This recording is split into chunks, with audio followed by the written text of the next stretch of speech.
So I wanted to tell the story about how I got into movie cars and stuff like that. Um, so basically, I'm 17 years sober this month. Um, coming up in about 5 days, and so um, I'm always endless curious about stuff. Basically, it's pretty simple. The broader your horizons, um, the more that when you make a decision, you have more to choose from. Um, it's pretty simple. So I'm also I don't like being comfortable in the world view that I know it to be. I'll explain that. So basically, um, I feel like kind of I'm in this situation where um, the I know this is whatever. So if you picture the universe at large and you look at the universe at large versus the timeline in which you live, um, it's a pretty short time in comparison, to put it mildly. So since that's the case, the timeline being your life, um, it's kind of a misservice to myself to feel comfortable in knowing that I know enough, right? So, um, so I'm endlessly curious about stuff. The other thing is I have a very obsessive personality, um, and when you put that in a good context, it's really an amazing thing. You can learn pretty quickly, um, and you get to know the ins and outs of whatever it is at that time. Um, and of course, I'm curious about mechanical things. Um, it all seems pretty simple to me in the way that it works. You put in some fuel, put in some air, you light it, some parts move around. It's pretty simple. Um, the So if you look at basically from the early, since the beginning, early 1900s to modern engines, there's different ways of doing it. There's different efficiencies, as far as fuel delivery. There's different efficiencies in design, how they move the air. There's different efficiency in the ignition control. But ultimately, it comes down to some pretty basic things. So anyway, I wanted to learn diesel. Diesel's it's a lot different. It's 24 volt. It's a lot of the electrical systems are 24 and 12 volt. You have hydraulic components. You have a lot of different things. Say if you take a fire truck versus an automobile, you take a city bus versus an automobile, right? So I started doing the online auctions, and gov deals, public surplus, all those kind of things. Basically, if the government pays for it, then the government gets rid of it through these websites. So I'm looking at these websites, obsessing, not just looking, and I started kind of seeing patterns. I think it's more than patterns. It's kind of a combination of things. So I can envision, um, who wrote the ad, who's their supervisor, who's the mechanic, who worked on this vehicle, who, the whole thing. And I kind of pieced it together to come up with a formula or a system in order to acquire some things that are really expensive, pretty cheap, really. My outlook on it is always, I don't need anything. I don't care about material stuff.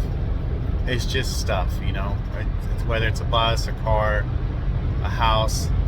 It's just stuff. It's all fluid. It all comes and goes. It's just stuff. So I don't need any of it, but I can always use a good deal. That's something I can't turn down for whatever reason. Well, it's a good investment, but also, yeah, it's really, the challenge is fun because, when you're making money, nobody cares about money. Money is just a tool to do what you need to do, whether it's a lifestyle, simple rent, gas money, whatever the case may be. But you don't go to work because you need the money. You go to work because you have something to do with that money. Maybe it's security, whatever the case may be. So if that's the case, which it is, there's not a shortage of money out there, and there's different ways to make money. I don't know the technical terms, but basically making money falls into a few different categories. So anyway,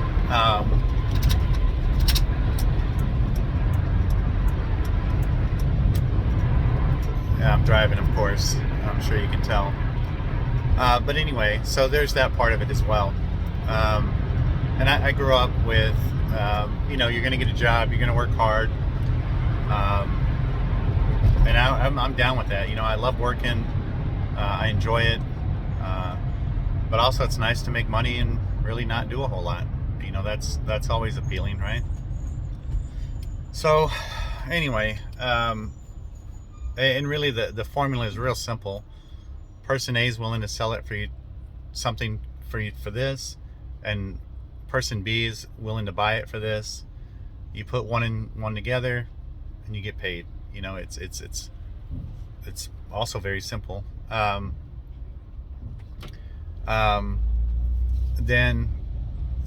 So I acquired a few vehicles. The first thing I bought was a couple of fire trucks, and I did well on that. And then I said, okay. Then once I got those vehicles, a friend of mine, they were filming HBO Fear the Walking Dead, and they needed a fire truck. So he's like, "Hey, you still got your fire truck?" I'm like, "Yeah." I was like, "Man, go get it. Go to mom's, go get it. No problem." And he's like, "I'll give you money," and I was like, "Even better." So what I realized is that I can rent these out to production companies. So what I did is I started asking the people that find the vehicles what's something that they always need that's hard to find, and I just kind of started focusing on that and acquiring those vehicles. So that's kind of the story, I guess, of starting a movie, providing vehicles for movie sets. The thing is too, you get to travel. Last year I did over 20,000 miles. This year I've done over 12,000 miles. I've got another 2,000 mile trip coming up. I got a SWAT vehicle. I'm really excited about that. I've wanted one for a long time. They're hard to get. People want to get them and convert them to, whatever, for traveling or for tiny home kind of setup, mobile, kind of thing. So they're hard to get. Let me rephrase that. They're not hard to get. It's the money to buy them because everybody wants them. They're in demand. As a general rule, anything you can make money off of by owning or you can live in, it brings a premium because they're very desirable for those uses. So they're hard to find. But anyway, so I found this one in Georgia. I'll post a video about it. Basically, when I was bidding on it, I know this is kind of confusing, but they have a reserve. In other words, they won't sell it unless they get a certain price. And the reserve is unknown. So what I did is I waited right till the last 30 seconds. I think it's called sniping, but most of the time, most auctions are extended, so you can't snipe because they add 5 minutes every time you bid on it. But in this case, because the reserve wasn't met, that didn't happen. So I entered my bid, and I figured, I realized it was probably an inside job. In other words, a government employee legally can't buy their own stuff, because it's a conflict of interest.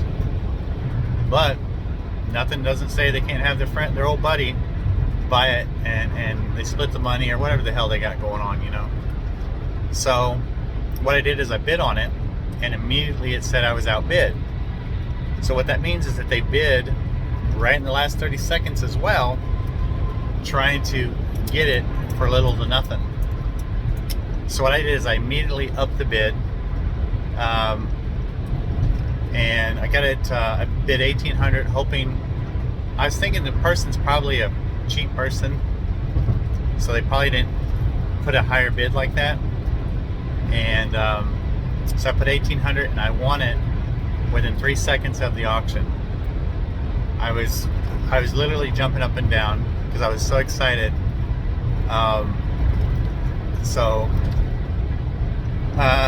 So the time constraint, you've got 10 business days to pick up the vehicle. Well, I've got a lot going on, and I can't be gone. Basically, I was going to drive there. So what the issue with it is oil was coming out of the expansion tank. Commonly on that particular engine, it's a 1997 7.3 International, which is also known as the Ford Power Stroke. It has a water to oil cooler that always fails, or commonly fails, and it'll pressurize the oil into the cooling system. Your cooling system's about 15, probably max PSI. Your oil is 15 to 60. So between the two, it's going to push oil. Now, it won't cross-contaminate generally because it doesn't have enough pressure to do so. So anyway, what I was going to do is just drive there and do it on the side of the road, But time-wise, I just, the scheduling, there's some things I want to do, so I didn't do that. So instead, what I did is I called a local repair shop. I probably called half a dozen places to find the right one. I feel good about this guy.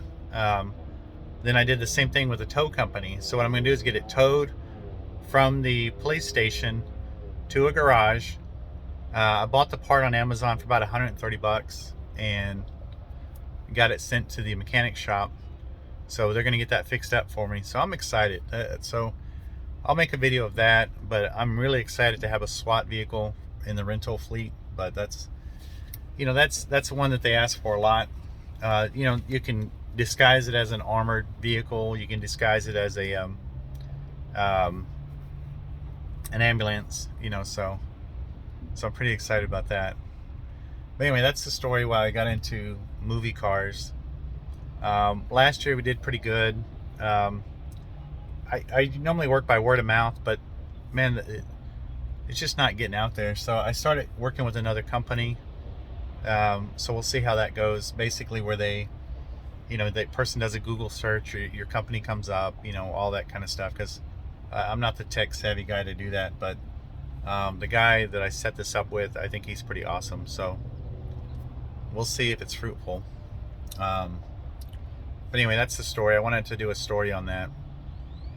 I think it's a good story. It's interesting. A lot of people always ask me how I got into it. So that's how I got into it. It's really, it's pretty cool because you go buy these vehicles. They're not that much. If it's not a good deal, I'm not going to buy it. I'm not just going to buy it to buy it. But some of these vehicles are $500,000, $1 million each. I'll pay about $3,000 to $4,000 a piece for them. So if you rent them out for a few days, you got it for free. And you just do that over and over again, and then eventually, you have a fleet of them, and you paid nothing for them. So it's a pretty cool gig, pretty good hobby. It is just a hobby. It's not my main thing. It's cool too because sometimes you get to be in film. I was in an indie film last year, Men in Blue. That was fun. I was also in a Alfred Hitchcock remake, Rearview Mirrors, I was the bus driver in both films. So it's pretty cool. You know, you get to go to the preview and all that stuff. So pretty fun. I didn't get to go to the Alfred Hitchcock one, but that's okay. Not a big deal, you know. It's fun to go and whatever, but it's okay. So anyway, yeah, this year has been really slow on the movie business. When I say slow, I think I did one, maybe none, I don't know. And we're already into the 4th month. A couple of reasons. I think the main reason is because the movie industry, basically, they get tax cuts. Texas, for whatever reason, from my understanding, did not get approved. They decided not to do it, which I think is silly on Texas' part. So Louisiana and New Mexico did. So a lot of your movie production companies have moved elsewhere. I need to work on probably establishing a yard in New Orleans, and then also in New Mexico, kind of expanding. I've got the inventory, so it's kind of silly not to do that. You know, the fuel and the transportation and all that. You know, if you rent out these vehicles one time for one day, it'll pay for the fuel for you doing that. Then I've got to work and finding a lot to do that, but I'll work on that as well. Yeah, so we'll see. Or also maybe offer packages where I deliver to different sets if need be. You know, I don't know. We'll see how that goes. So anyway, that's something else I need to work on. But okay, well anyway, that's the story. How I got into movie cars. It's really just my obsessive nature and curiosity, and let's be honest, I mean, you get free vehicles, you know, so who wouldn't want that, you know? I know on social media it looks like I'm just traveling the country and endless money, and you know, it's just not the case. You can totally get into it with just a little bit of money. It doesn't take a lot. The thing is, you have to be willing to take risk. Having mechanical knowledge helps a lot, and being curious, you know. So anyway, so that's it. There's the story.